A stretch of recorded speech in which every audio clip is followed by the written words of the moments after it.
Good afternoon, everybody. My name is Lee Schwartz, and I'd like to welcome you to the third webinar in our 2023 dental series titled Dental Staffing Stats, Trends, and Tips.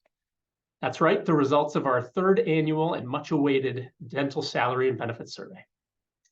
So our presenters have a lot of information to cover. I don't want to take up too much time, but before we get started, I do want to just take a second and say a few words about SVA and our history in the dental industry.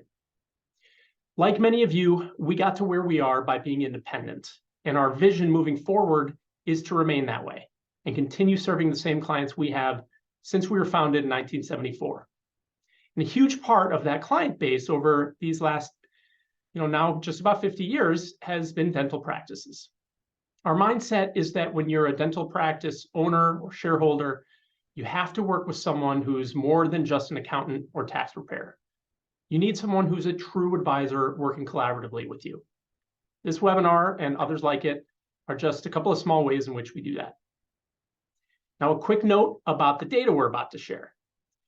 As you know, the more practices that participate, the better the survey data is. So only those practices are going to receive the full results. If you didn't participate, well, number one, next year participate, but you can reach out to me directly. If you'd like to receive the full results, we can discuss ways in which we can share it.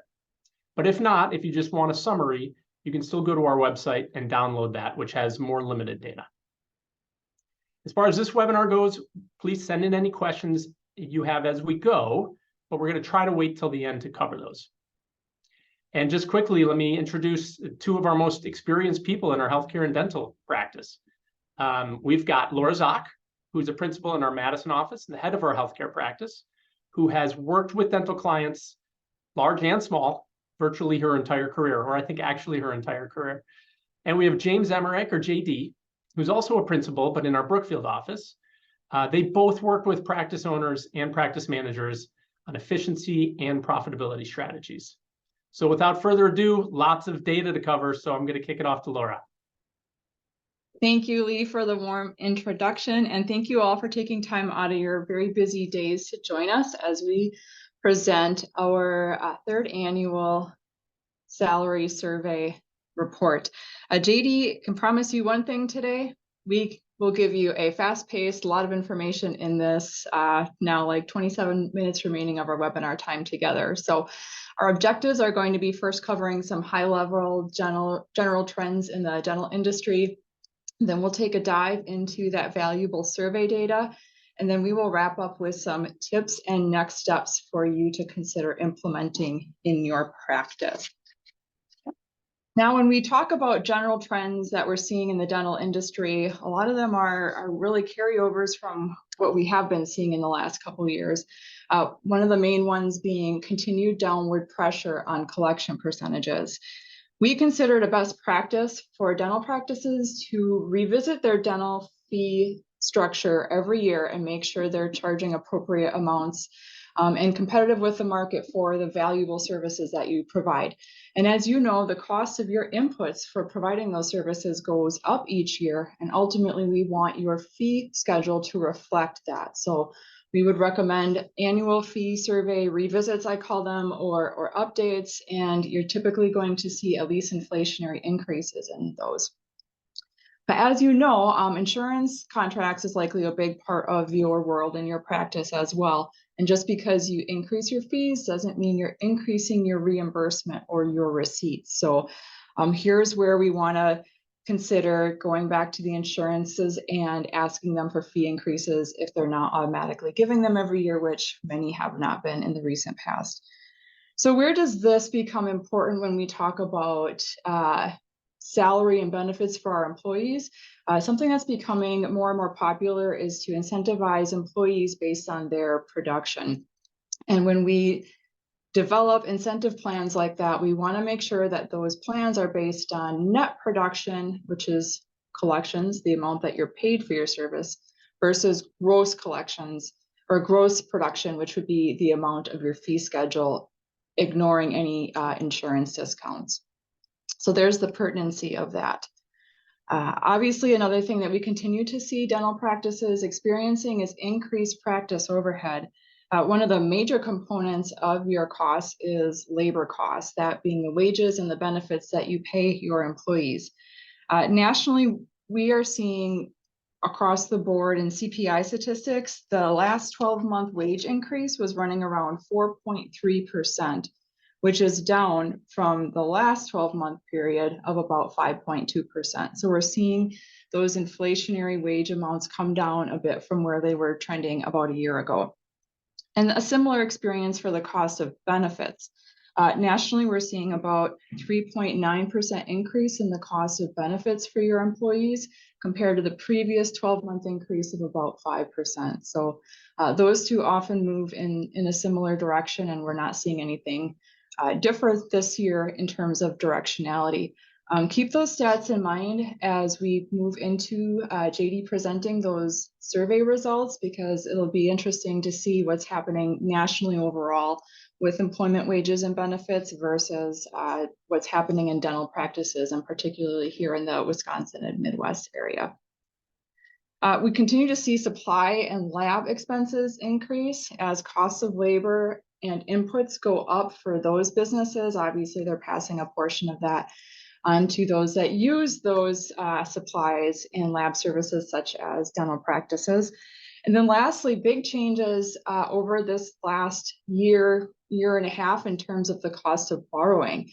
Interest rates have increased substantially since the Fed last had their federal rates at, I think it was Q1 of 2022, they were sitting around 0%. And a year ago when we did this webinar, they were running more like 4%. And now we see those Fed rates running around 5.5%, maybe 5.2%. And those essentially are what banks base their cost of borrowing on, and add a couple percentage points to that. So cost of borrowing obviously has increased for dental practices as well. And the reason we're all together today is to talk about the challenging labor market and what we can do there. Staffing remains a top concern for dental practices. If you think about it, we've had a lot of changes that have affected this in the last few years. We've had the ups and downs of a pandemic, we've had the Great Resignation, we've had the Great Retirement, and now we see ourselves trying to get to a more normalized situation in terms of staffing. But quality employees remain hard to find right now. That pool of employees or potential workers that dental practices are picking from certainly feels like it's shrunk drastically in the last few years, and there's more competition than ever for dental employees. And if you think about what the effects are in your dental practice, you know, we are as strong as having our people and having them be able to be productive parts of our business. If you think about it, having an opening in the hygiene schedule really makes filling that production loss. You have immediate production loss there in terms of what your hygiene department is producing, and then a decrease in your doctor production as well.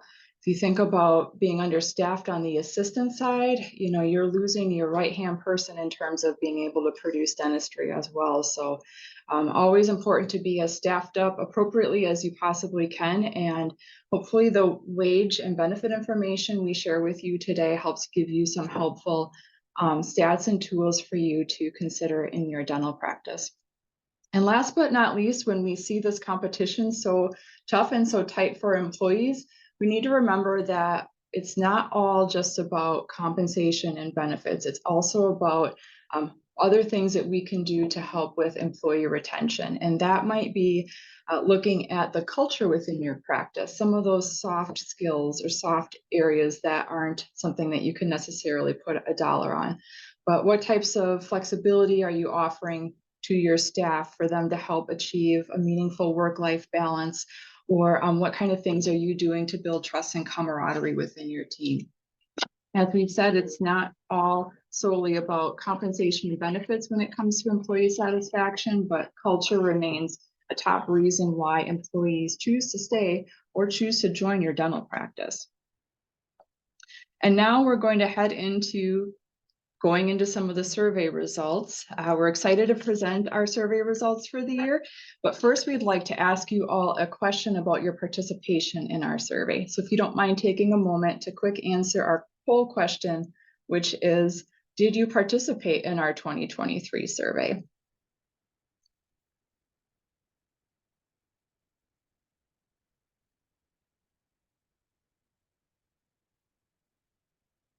We'll give a couple more moments here for you to get your yes or no answer in. Easy question. We're keeping it simple.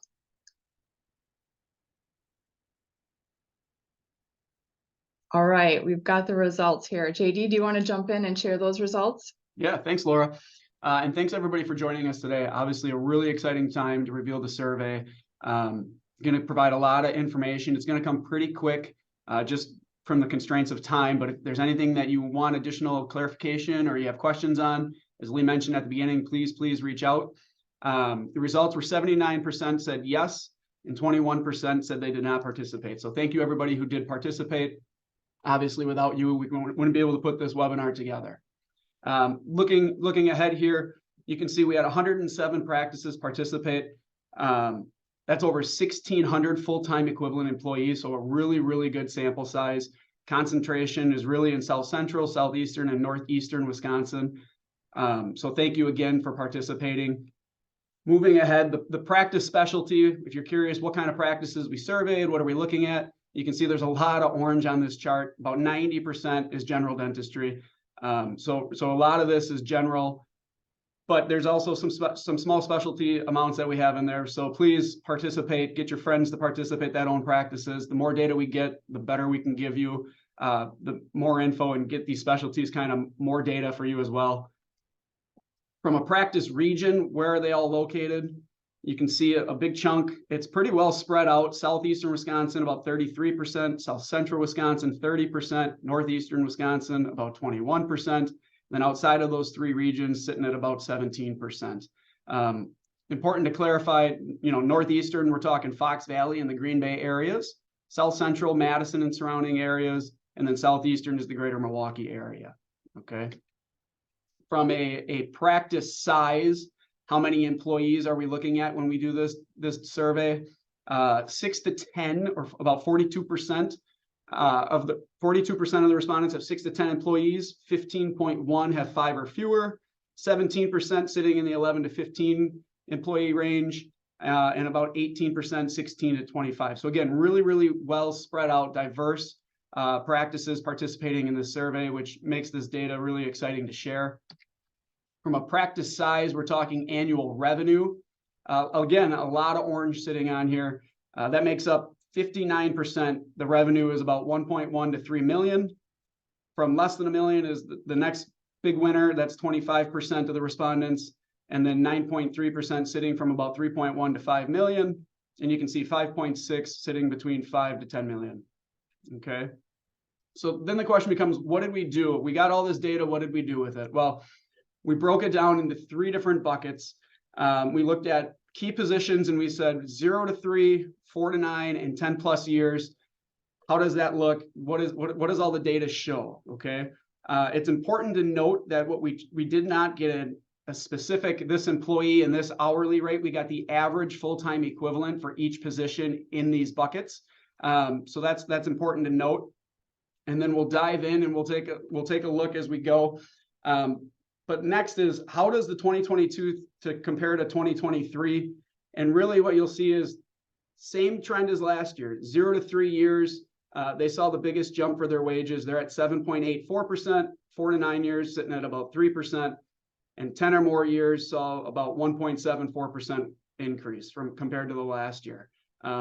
Again, this trend is pretty similar to what we saw last year. And then down at the bottom in the right-hand corner there, we're illustrating the average wage per employee based on geographic location. And you can see South Central Wisconsin, this is similar to last year, is the leader in the clubhouse at $30. And then Northeastern and South Central, basically the same at $27 an hour. And then not in those 3 categories, we call it other Wisconsin, sitting at $28 an hour. So again, this is telling you on average, an individual in your practice is making about $30 if you're in South Central Wisconsin. Okay. So moving ahead, next, we're really going to get down into the details by position. And it's important here that you look at the average. That's really where we want you to focus and live, the average, the nice color coordination. Obviously, I would pay attention to the minimums and the maximum. In this labor market, as Laura said, you don't want to be part of the minimum. So really, you want to be average. And if you're not average, you want to be above average, okay? So diving in, front desk receptionist, 0 to 3 years, sitting right there in the average, $21.55. 4 to 9 years, $23.06, and 10 plus is sitting at $25.35. Okay. From a year over, the 0 to 3 range, that's about a 4.5% increase. 4 to 9, that's about 4%. And if you look at the 10 plus, that actually went down about 0.5% compared to where they were last year. Okay. Moving ahead to schedulers. Again, the average $21.40, $22.27 for 4 to 9, and 10 plus years is $26.45. Okay. You might ask again, how does that look compared to last year? Well, again, biggest increase is in the 0 to 3 years. That's all about a 10% jump. 4 to 9, that was about a 7% jump. And similar to the previous slide, 10 plus years saw a 0.5% drop compared to where they were when we did the survey last year. Treatment coordinators, you can see the average right there, $24.92 for 0 to 3. 4 to 9 years sits at $24.59, so pretty similar to the 0 to 3. 10 plus years, $27.24. Okay. How did that change compared to last year? That's a big jump. We actually saw a pretty big jump, about a 21% jump from where it was last year. And then the other two categories were small drops, about 1.5% for both 4 to 9 and 10 plus years. Business and office managers, $32.99 for 0 to 3, 4 to 9 years sitting at about $32.88, and 10 plus years, $34.38. Looking at a 2-year average, so we went back to 2021, the 0 to 3 has a 15% jump, 4 to 9 is a 13% jump, and 10 plus years is an 8% jump. Okay. And if you think about it and you do the math, so what is this on an annual basis? Well, if you take the $32 an hour, you take it times 2,080 hours, basically the full-time equivalent, you're sitting at about $68,500 annually. And on the 10 plus side, that'd be about $71,000 to $71,500 annually. Office assistants, filing clerks, and billing clerks. We got the average of sitting right around $20 for 0 to 3, 4 to 9, $23, and 10 plus $24.15. Okay. Same thing, the 2-year change, looking at where we were in 2021 compared to where we are now in 2023, 0 to 3 and 4.9 were a consistent 7% increase, and the 10% or the 10-year, saw a 1% increase. So again, you can kind of catch on, see the trend. 0 to 3 is typically seeing the highest jump, and then those with 10 plus years of experience are seeing the lowest increases. So something to just think about as you're going through and making decisions here. Dental hygienist. This is an important slide. The average right now is $42.43 for 0 to 3 years. Okay, so that's actually higher than what the average is for somebody who has 4 to 9 years of experience. So these individuals who are coming out 0 to 3 years of experience are actually getting paid more right now than 4 to 9 years and even 10 plus years. You can see $42.43 compared to $40.32, and 10 plus years is right around $41 an hour. The 2-year change, same thing, 0 to 3, 23% increase over the last 2 years for 0 to 3 years, 19% increase for 4 to 9, and we have a 10% increase for 10 plus years of experience. So dental hygienists really in demand. There's a lot of practices looking to fill hygienist roles, and as you can tell, it's very, very competitive. Dental assistants, 0 to 3 years of experience, about $22 an hour, 4 to 9 years, 23.5, and 10 plus years of experience sitting right around $26 an hour. Same thing, looking at the 2-year comparison and how it's tracked for the last 2 years. 0 to 3 years has seen a 20% increase. We've got a 12% increase for 4 to 9, and 10 plus years of experience has seen about a 9% growth in wages over the last 2 years. Next, we'll move ahead and talk about the employed dentist or associate dentist. This is based on experience. You can see the average sitting right there, 0 to 3 years is about $92.36.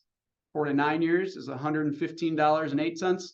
And then 10 plus years is $131.29. Okay. Obviously, this is very dependent on their skill set, their ability, their specialty. But doing the math here in this category, if you think about a 4-day work week, 50 weeks a year using the low end at the 0 to 3, $92 an hour times 32 hours a week times 50 weeks, that sets you at about $147,000 a year. So if you're curious what right now an employed or associate dentist is going for, I'd say base right now is somewhere between 147 to 150. And then on top of that, many practices are offering a production incentive. Once you reach a minimum level of production, anything in excess will be compensated at a certain percentage over. Okay. How does that change the last 2 years? Well, 0 to 3 years of experience, we've seen a 14% increase. 4 to 9 years, that's a 19% increase. And if they got 10 or more years of experience, over the last 2 years, we've seen a 37% jump in wages for the employed dentist. Okay. All right, that was a lot of data. It came fast and furious, so I apologize about that. Again, time constraints make us try to push through and get all the data out to you. Next, we're going to take a quick poll. Based on what you've learned so far, where do you think your salaries compare with the market? You can see you have 3 choices up on the screen: lower than the average, aligned with the market, or higher than the market. So go ahead, take a second to enter in your survey results, and we'll share those with you in a second. And Laura, I'll let you share those, and then you can continue on.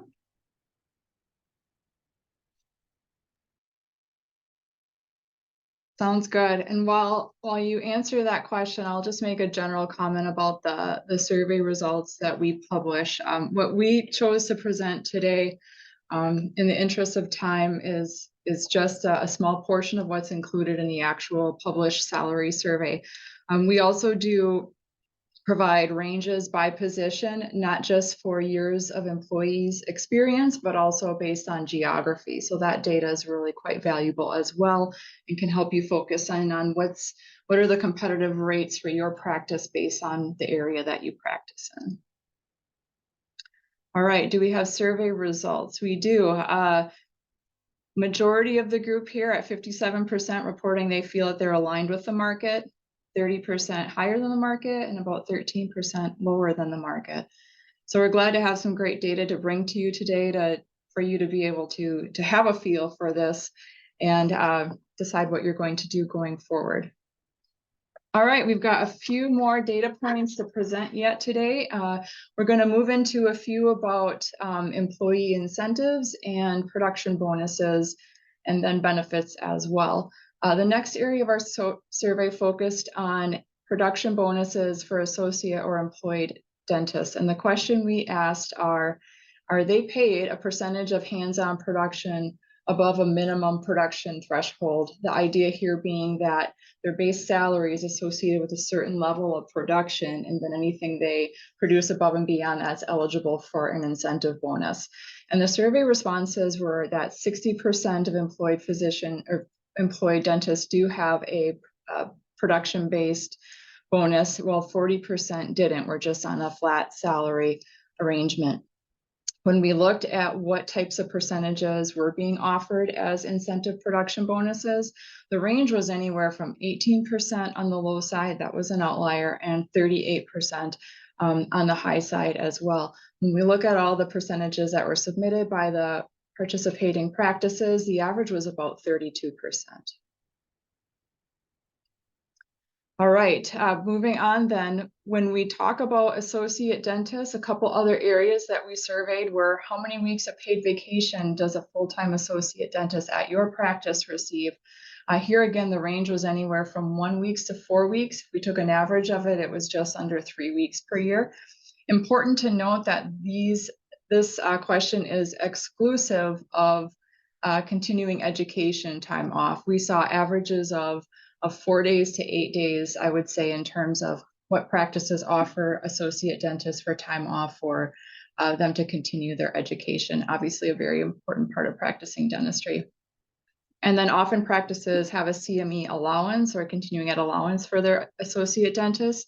We saw this anywhere from $1,000 to $5,000 within a practice, with the average being a little bit north of $2,000.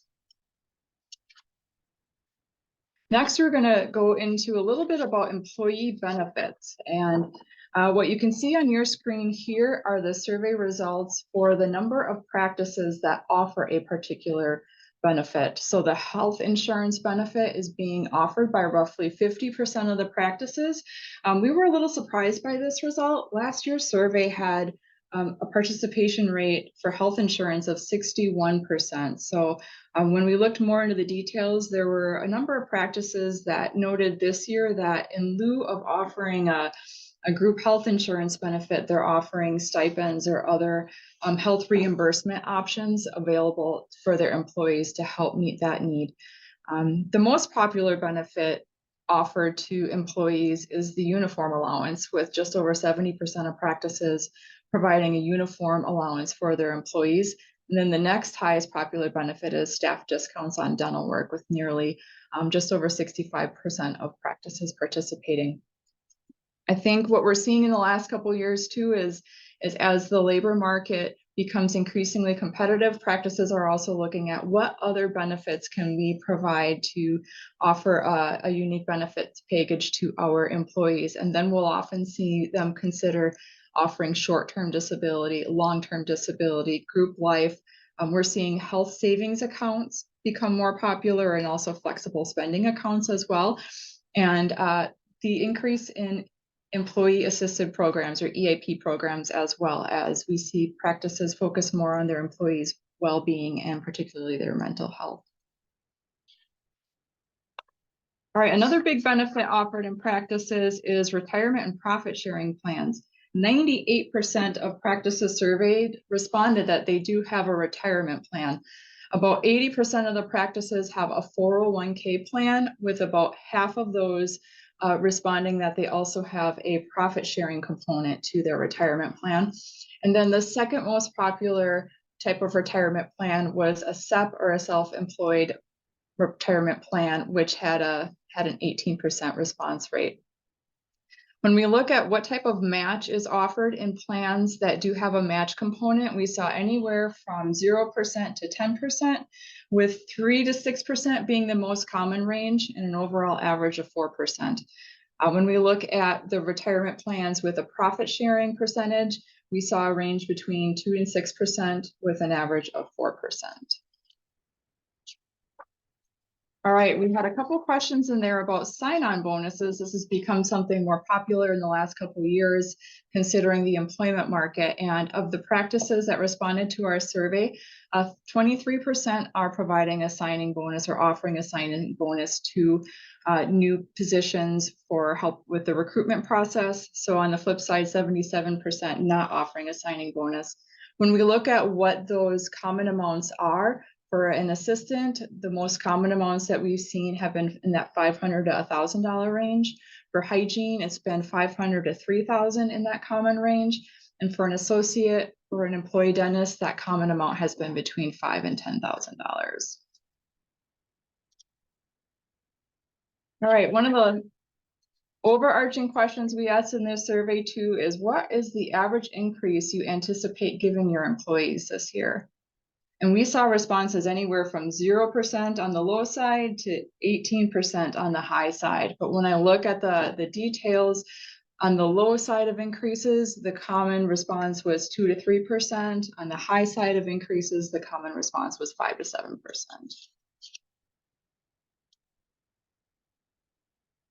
All right, JD is going to take us home from here with a few more data points. Thanks, Laura. All right, so we had asked the question, do you offer a bonus retention program? And as you can see, 15% said yes, 85% said no. We definitely recommend this as a way to keep staff, keep them engaged, keep them interested, keep them from jumping ship.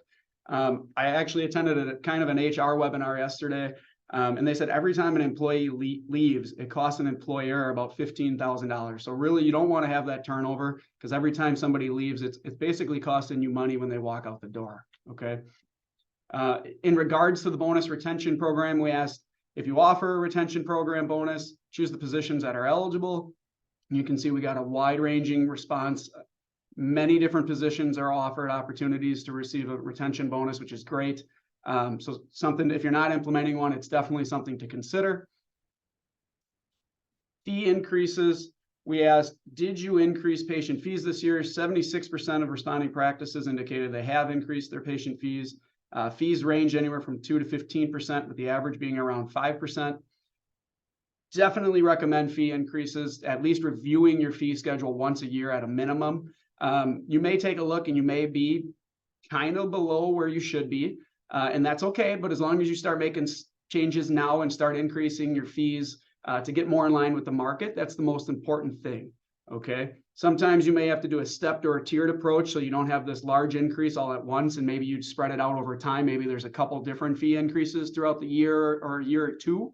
That's okay. The most important thing is that you're reviewing your fee schedule and you're making changes. So next we'll talk about tips and next steps, and then we'll turn it over to Lee to take us home. So first thing, what should you be doing right now? Well, take a look at how do the compensation and benefits offered by your practice compare to the marketplace, and what changes you should start to consider, okay? A stat I recently saw said 56% of employees say benefits impact their hiring and retention considerations. So really important that you're staying competitive in the market, okay? Next, present the entire compensation package to staff. It's really easy for staff to get their pay stub every couple weeks, look at it and say, okay, this is what I make. But really sit down with them at the annual review, go through the entire package that you're offering, wages, retirement that you're offering, any benefits packages that you give them. Spell that all out for them. Let them know, hey, yeah, I pay you X amount dollars, but you're also getting all of this. This all adds up to a total compensation of X. I think that's really important to show. Focus on retention. Big one there, culture matters. Laura talked about it earlier. Create a culture that's important, that people want to be at, right? Your practice, you want to be desirable. Make sure that you have a culture that people want to be there. They want to work for you. They want to work with you. Culture is important. Conduct stay interviews. Ask your current staff what's important to them, what keeps them at your place as opposed to going somewhere else. Find out what's important, you know, the retention bonuses, what perks are you offering, what can you do differently? That's all going to help in keeping employees at your practice. And then get creative with recruiting, get the staff involved. Assistants, no assistants, hygienists, no hygienists, associate dentists, no associate dentist or other dentists, right? Best thing you can do is have them advocate and vouch for you and your practice. Word of mouth, you know, keep them engaged, have them help you recruit. And then lastly, we talked about it, the fee increases. Make sure you're considering labor, supplies, lab costs. All of that is going up. All of that needs to be factored in when you're looking at where your fee schedule is sitting. So please make sure you're reviewing that fee schedule and you're taking the appropriate actions to move forward with it. Okay. And then we'll wrap up with one final quick poll question. Will you plan to make changes based on the results of the survey? Yes, no, or not sure. So we'll give a few minutes for the answers to come on in, and then we'll turn it over to Lee to take us home with questions. Yeah, while you all are filling out that form, please think about questions. We've already had a few come in, which we'll cover here. I know we're a few minutes over, but I can feel the people on the other side wanting more information. So we'll hang on for a few minutes here and at least cover the questions that have come in so far. But feel free to chat in any additional ones you may have. All right, and then survey results have finally tabulated. 37% of you are saying yes, you plan to make changes based on the data that we shared, so that's great. 7% say no, and then over half of you, 56%, are still undecided. So Lee, I'll turn it over to you. All right, JD, Laura, unbelievable. That is so cool. First question, let's just dive right in. First question that came in was during the salary piece, and the question was, does this include bonus? So as you were looking at the average salary or average hourly wage, does this include bonus, or is this just base salary? My understanding is this is just base salary, but I'll defer to Laura if you have any additional insights, but that was my understanding when we did this. Yeah, that's how we designed the survey. It was meant to be asking for like hourly rates, exclusive of any incentives. And so as long as participants answered those questions without including incentives in those, I think we're pretty confident it's the base rates, it's the hourly rates. Each practice's compensation plans are different for their employees. So it's important, I think, to understand the survey data, but when you're comparing to within your practice, also understanding the intricacies and special offerings of your own practices, comp and bonus and benefits programs too. Great. Next question. So is there any practice specific data in the full report? I think maybe what they're getting at is, like, can you identify an individual practice in the full report? Yeah, the answer to that, if you're asking if you can identify an actual individual practice, the answer is no. The data is very much scrubbed high level, so you can get the results and really make decisions for your practice moving forward. But there's not a chance that you'd be able to actually identify which practice participated. Yeah, I'm wondering if that's more of a practice that hasn't participated, that was maybe a little afraid to share data. Sure. But yeah, keep in mind that we've been around for almost 50 years, and it's because we're super, super protective of our clients' data and any data we receive. So yeah, rest assured that wouldn't be a problem. Somebody just chatted in, how does the retention bonus work? So I'll go, and then Laura, if you want to add anything, feel free. I think the retention bonus really can be customized and tailored to your practice. It's going to really be dependent on what it is that you want to potentially incentivize, what you want to offer. So my recommendation would be, if you're thinking about implementing a retention program bonus, definitely reach out to your SVA consultant, your SVA advisor, and we can help tailor one that's right for your practice. Great. All right. I feel like this might have been chatted in by somebody at SVA. The question is, where can I get a copy of average fees in my area? That's really teed up for us. I love it. I mean, I can answer that one. Reach out to me. If you didn't participate, reach out to me. We can talk about it. The full report does include average fees by geography. Depending on where your area is, that could be very helpful. Second to last question, penultimate question is, do you break down the data by practice size, either number of employees or revenue? At this point, we haven't. Our survey results break down based on years of experience of the employee, and then also based on the geography. We have found those two things to be the most helpful. If you think about it, when you're competing for employees, those small practices are competing against the big practices versus the middle-sized practices as well. So we think it's more important to understand really your local marketplace data, and then in some situations, the years of experience of the employee as well, because sometimes more experience obviously equates to more value and more compensation. And I'll just say on top of that, we have certainly taken suggestions into account when people have ideas. So please reach out to us. If there's something that we haven't covered that you think would be really valuable to you in the future, we'd be very open to including it in next year's and future reports. So, so thanks for that. And then last question, how about what month do most offices conduct reviews? I don't know that I've seen any particular month being popular more so than others. I think, sometimes like on an annual cadence, year end is popular, right? Like fee increases tend to be implemented January 1st of each new year. Ultimately you want to be checking in with your employees at least once a year. Obviously the more frequent, the better. Employees do appreciate feedback, and obviously practices have feedback to give to, both positive and constructive. I think it's important to consider the specifics in your practices. Some people might feel better about doing it at a time maybe when they've traditionally done it, like perhaps in the summer, or maybe off cycle a little bit as well. But I don't know that I've seen a glaring, it must be this month of the year type of thing, or any trends within practices. I think most are doing what works well for them. Yeah, I agree, Laura. It's been very sporadic from what I've seen. Right, Laura, JD, awesome information. This is just a huge value for the dental community locally. I'm so excited that you guys have this data and have it to share. So thanks for providing it. As we wrap up, I just want to point everybody to sva.com/dental series to sign up for the other webinars in our series. You can also find news and information that may affect your practice. Our next and final webinar is on December 14th, and the topic is ensuring a healthy future, strategies for seamless owner recruitment and retirement. And just a reminder, if you participated in the survey, you should have already received the full results. If you didn't and want the full 30-page report with all the data, please reach out to me and we can discuss how to get that to you. If you just want the briefer executive summary, that is available on our website.